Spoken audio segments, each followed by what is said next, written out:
I think that we feel stuck because we don't realize that we have been moving to the beat of someone else's drum for our whole life, pretty much.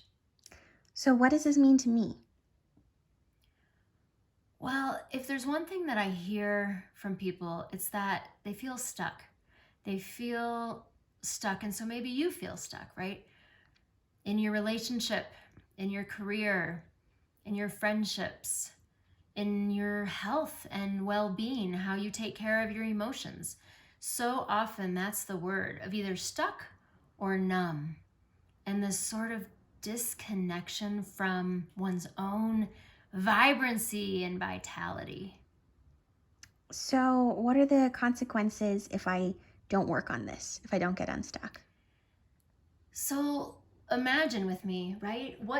What prices have you already paid? What have been the costs of you living a life feeling stuck? There is a lack of care towards self, which could be ignoring important health issues. There could be a sort of ambivalence about your job where you're neither here nor there, not really completely failing, not really excited. That sort of, I think it's a sort of toxin to have ambivalence in our life, to be void of joy, to accept things as, well, this is just what being an adult is supposed to be, right? And just this sort of flatness.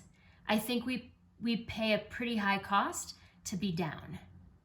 So, what inspired you to address these issues and these problems? I have been working with people for decades and always with the body in some way, whether it was in dance or choreography, and then massage and body work, and then dance movement psychotherapy.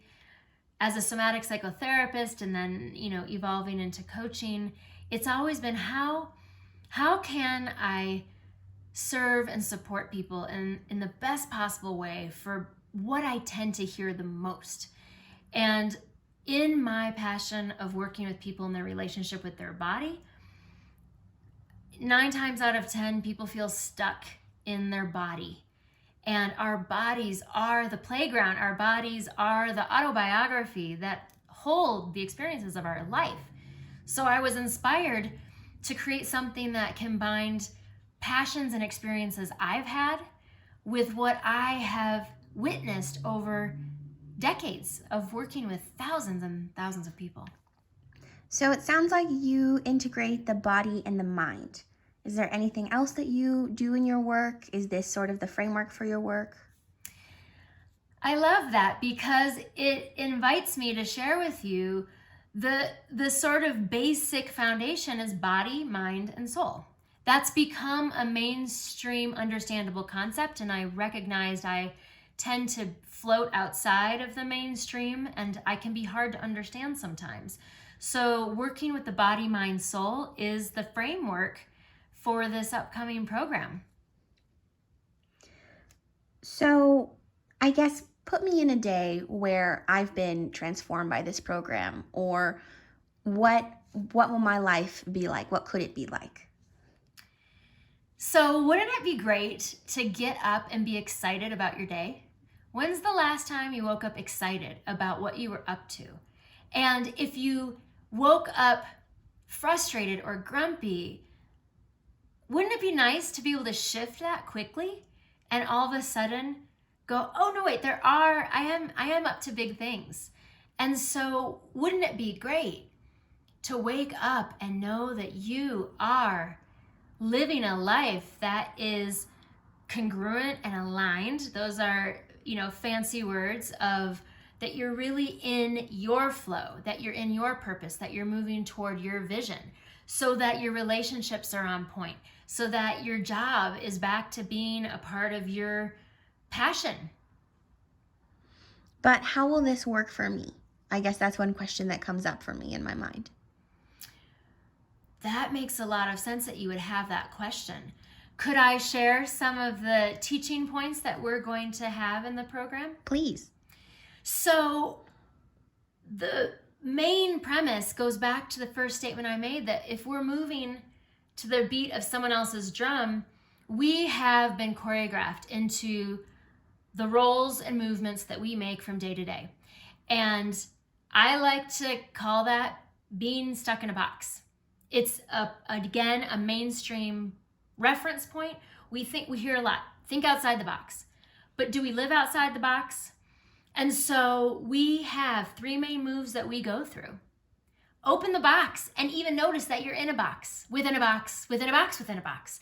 How many boxes are you in that confine and limit the movement? And then, do you want to get out of the box, or are you so comfortable living inside the box and moving to the beat of that drum that you're not interested in changing? I mean, it's important to recognize the ways that we are comfortable in our life, and are we willing to be a little uncomfortable to get to the next step of our life? And then, if you're committed to total transformation, you get to blow up the box, and you get to create your life by design on purpose.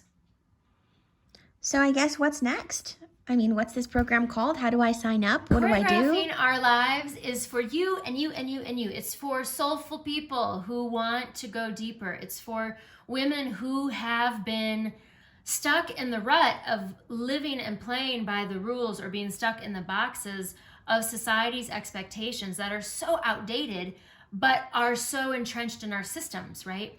To be the good girl, to be polite, to not cause waves, to not be loud, to sit with your legs crossed. All of these movements and ways of being are confining us and keeping us in a box. So I want you to break out of the box with me. We have a new group starting in January to kick off the new year, so that you can move through your life in a new way, so that you can move through this new year in a way that brings you new results that make you feel more like who you've always been.